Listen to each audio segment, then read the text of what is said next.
Hi everyone, it's Cassandra Olivia, and thank you once again for coming back to my page. Today I have another client tutorial of me just doing her makeup. She wanted something really simple because she's in the military and she's taking her promotion pictures today. So without further ado, let's get into it. So I already sanitized my hands off camera, and I'm just using a makeup sponge and applying MAC Prep and Prime all over her face because she has normal to dry skin. And now I'm just going in with the angle brush, and I'm using my BH Cosmetics Studio Pro Brow Palette. Ooh, that's a tongue twister. And I'm just going in with the dark brown shade and the dark brown powder and wax, I believe, or like gel. And I'm just filling in her brows. And when I do brows, I always hold my breath for some reason. I just feel like I can't talk or do anything when I do brows just because if they're jacked up, it's like the rest of the makeup is jacked. So this takes a while for me, but I like to take my time and take it in small sections just to make sure that the brows come out the way that I want them to. So here I'm just going in with my angle brush, and I'm using the LA Girl Pro Concealer. I put it on the back of my hand just so I can go in and keep dabbing that. And I'm using that in the shade Natural, and I'm just going in and carving out her brows just to give it a little pop. And I'm just making sure to take that in small sections and take my time because I do not want to accidentally get this on her brow because then I'll have to redraw it. So that's pretty much what I'm doing. I'm going to go ahead and get to the other side and just do the same exact thing on both sides, making sure that I get that brow as crisp as possible.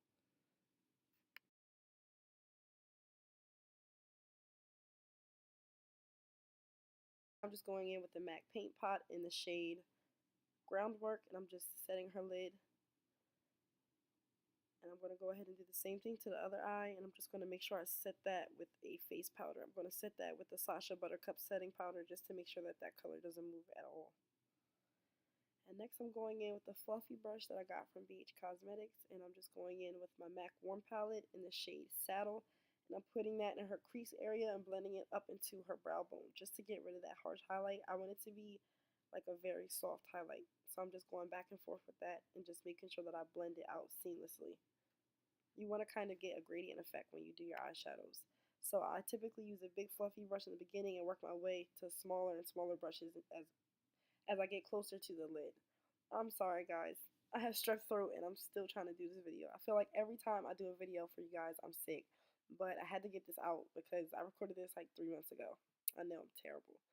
So I'm just going on the other eye and I'm doing the same exact thing. I'm just making sure to blend out that color saddle, and I'm just going in and placing just a little bit more to add intensity.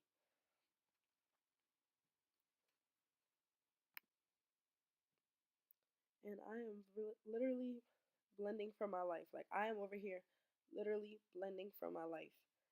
And I just blend that into the paint pot.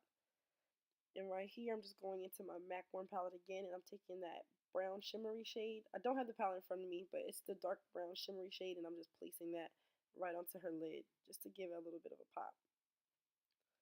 There's the palette on the left side of the screen, so you can kind of see what I'm tapping into. I'm placing that all over her lid.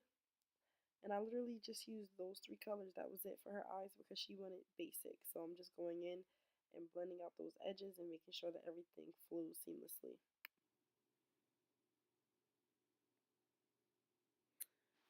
So now I'm feeling much better. It's like 3 days past the time that I recorded the first half of that video, and I'm feeling much better. So getting back into this, I am just going back and forth and blending both of her eyeshadows, and I'm just blending the edges of that saddle color, that first transition shade that I put down. And what I'm doing is I'm doing that just to make sure that it's nice and soft. I don't want any harsh lines.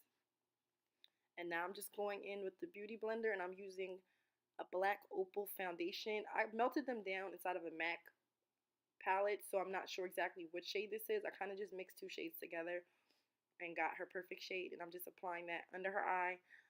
She didn't want like a highlight or contour, color correct, none of that, so I'm just strictly using the black opal just to blend out her face, and that gives me enough coverage as you can see right there. And when I use the Beauty Blender, I just make sure that it's damp. And now I'm going in with my BH Cosmetics contour powder, and I'm just using like a light brown shade to match her skin complexion, and I'm using that to set the foundation.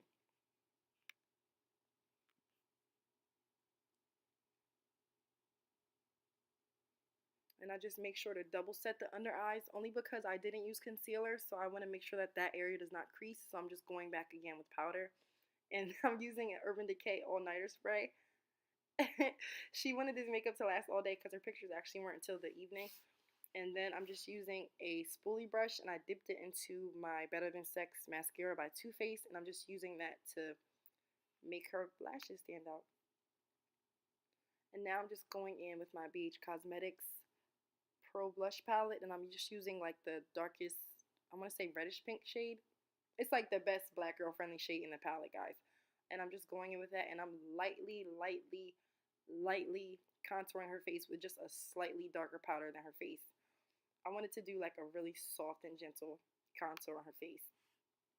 And she didn't want anything too bold on her lip. I think she just requested me to use a gloss.